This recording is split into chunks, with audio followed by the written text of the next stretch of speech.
حضرت امام غزالی رحمۃ اللہ تعالیٰ علیہ کا ایک شاگرد آپ سے نصیحت پوچھتا ہے، اور وہ لاڈلا شاگرد ہے آپ کا، یہ اخیر زمانے کی بات ہے، وہ نصیحت پوچھتا ہے۔ جملہ دیکھیے گا آپ نے، امام غزالی رحمۃ اللہ تعالیٰ اگرچہ آگے پورا ایک رسالہ لکھا اس کی نصیحت کے لیے،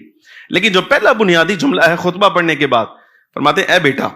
تم نے مجھ سے نصیحت طلب کی ہے، ویسے تو تم میرا شاگرد ہے، تجھے قرآن پڑھایا، حدیث پڑھائی، سارا کچھ بتا دیا، فرمایا نصیحت معدن رسالت سے ہو چکی ہے۔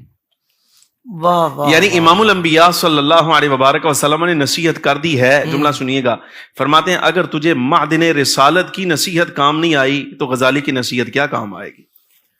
اللہ حد کر دیا امام غزالی رحمۃ اللہ تعالی علیہ نے۔ اور آگے چل کے جملہ دیکھیے گا، آپ فرماتے ہیں یہ ہے تزکیہ نفس کے لیے، جب بندہ اپنے آپ کو دیکھتا ہے تو کتنی گہرائی میں اس کو اتر کر دیکھنا چاہیے۔ جملہ امام غزالی کا، آپ فرماتے ہیں جس بندے کی عمر 40 برس ہو جائے اور اس کے وجود کا شر، دیکھیں شر بھی یہاں ہے خیر بھی یہاں ہے، صحیح،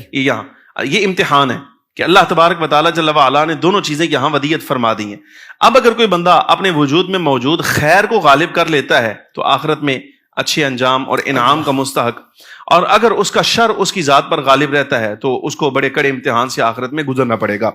امام غزالی رحمۃ اللہ تعالیٰ علیہ فرماتے ہیں جس بندے کی 40 برس عمر پوری ہو جائے اور اس کے وجود کا شر، اس کے وجود کی جو خیر ہے اس کے شر پر غالب نہ آئے تو اس کو چاہیے جہنم کی تیاری کر لے۔ یعنی مطلب یہ کہ 40 برس عمر ہو جائے نا، تو امام غزالی رحمۃ اللہ تعالیٰ علیہ فرماتے ہیں بندے کو دیکھنا چاہیے، آپ غور کرنا چاہیے کہ وہ کس مقام پر کھڑا ہے۔ اب باری تعالیٰ جل وعلا کے پیغامات جو ہیں وہ آخرت کی طرف آنے کے لیے عمومی طور پہ اکثری جو عادت الہیہ ہے اس کے مطابق اب شروع ہو جانے چاہیے، اس کو اپنی تیاری کرنی چاہیے، یعنی نماز، روزہ، فرائض، واجبات، یہ ساری چیزیں اس کو جس کا آگے چل کے اس نے حساب دینا ہے، اور خاص طور پہ توبہ کے بارے میں حضرت غزالی رحمۃ اللہ تعالیٰ علیہ فرماتے ہیں یہ عنصر اس کی زندگی میں غالب ہونا چاہیے کہ اب کوئی لمحہ اس کی زندگی کا ایسا نہ گزرے جب باری تعالیٰ جل وعلا کی یاد سے غفلت کرتے ہوئے وہ گزر جائے۔ اللہ اکبر، اور علماء کو نصیحت کرتے ہوئے حضرت غزالی رحمۃ اللہ تعالیٰ علیہ کا جملہ دیکھیے، آپ فرماتے ہیں یہ ساری زندگی یاد رکھنا، علم پڑھو، تم کتابیں کھنگال دو اور 1000 کتابیں تم لکھ دو، لیکن یہ یاد رکھنا اگر طاعت، فرما برداری اور عمل تمہارا اس علم کے مطابق نہ ہوا تو تمہیں تمہارا علم کوئی فائدہ نہیں دے گا، اللہ تمہیں عمل کرنا پڑے گا۔ یہ علماء کرام کے لیے نصیحت ہے، اور یہ بھی بات جملہ عوامی بھی ہے، علماء کے لیے بھی ہے۔ فرماتے ہیں اگر بندہ بغیر عمل کی جنت کی تمنا کرے نا تو یہ بھی گناہوں میں سے گناہ ہے۔ عمل اس نے کیا نہیں اور باری تعالیٰ جل وعلا کی جناب میں امید یہ رکھتا ہے کہ مجھے جنت دے دی جائے، تو یہ بھی اس نے گناہ کیا ہے۔ یہ امام غزالی رحمۃ اللہ تعالیٰ علیہ کا جملہ ہے، یعنی گہرائی ہے۔ جب تزکیہ نفس کی طرف آپ فلسفہ کی طرف آئے ہیں تو جناب والا پورا اس کو نچوڑ دیا۔ جب آپ علم حدیث کی طرف توجہ کرتے ہیں، اسی طرح جس وقت آپ اپنی ذاتی معاملات ہیں ہر بندے کے اس کی طرف متوجہ ہوئے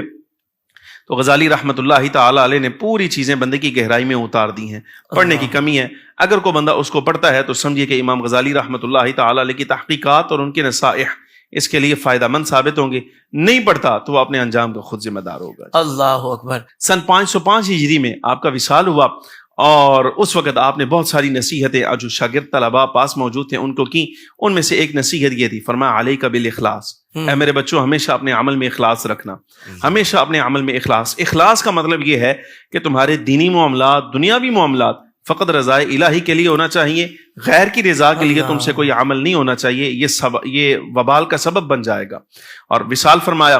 آپ کی بیٹیاں تھیں، اولاد میں بیٹے کوئی نہیں تھے، اور انتقابل کے اپنی ظاہری حیات میں بھی آپ نے کوئی مال جمع نہیں کیا۔ عمرا، اغنیا آپ سے آ کر عرض کرتے رہے کہ حضور مال پیش کر دیا جاتا ہے، لیکن امام غزالی رحمۃ اللہ تعالیٰ نے قبول نہ فرمایا، بس اتنا چھوڑا ہے کہ جس سے کچھ دن کے لیے آپ کی اولاد کا گزر اوقات ہو جاتا۔